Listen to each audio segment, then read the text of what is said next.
Noskaties šo video līdz galam. Ļoti moderni. Čau. Var paskatīt kopā ar tevi? Viņš saka. Saka, jā, protams. Olá.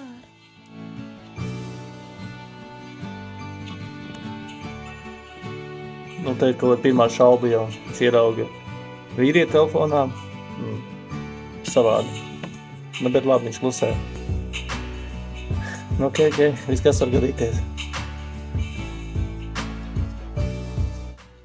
Viņš saka, man nauda aizmirsās, varbūt samaksāt. Un atkal ieraudzīja reku džeku, jā. Nu, principā labāk, ka mēs prasam uzreiz, neturam iekšā. Viņš prasa, kā tev tur ieķipa, jā. Nu, man šķiet, ka viņi man tā kā, izmiena, jā. Kad viņai cits ir. Bet tu uzreiz saka, nesteidzies. Viss normāli.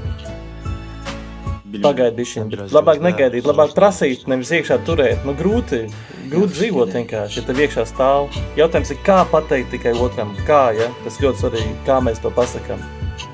Savu sāpi, ja?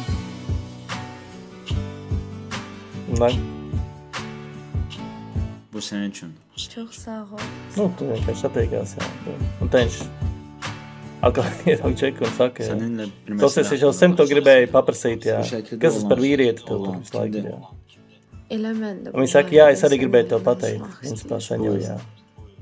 Tas esmu es pirms 2 gadiem. Šausmas.